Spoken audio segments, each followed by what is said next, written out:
વાસ્તવિકતા એ છે કે રોડ તૂટેલા છે, તમામ યોજનાઓમાં ભ્રષ્ટાચાર થાય છે.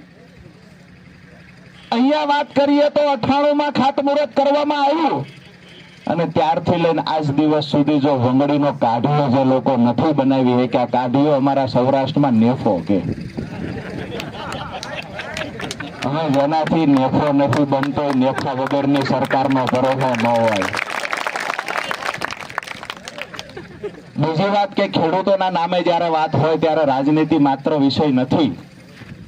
અહીંયાથી ઈસુદાનભાઈને પૂછ્યા વગર એક નવી જાહેરાત કરું છું કે અહીંયાના ધારાસભ્ય માન્ય મંત્રીશ્રીને કહીએ છીએ, તમે પણ ખેડૂતના દીકરા છો, તમારા હગાવાલા પણ ખેડૂત છે. હું આજે વિનંતી કરવા માટે આવ્યો છું કે અમારા ખેડૂતોના વળતર માટે અને અમારા ખેડૂતોને સિંચાઈનું પાણી મળે એ માટે જો સરકાર તમારું ગાંઠતી ન હોય તો સરકારની સામે આંદોલનની તૈયારી કરો. મામો ભાણો ભેગા થઈને લડો. કોના બાપની તાકાત છે પાણીને રોકાવી શકે?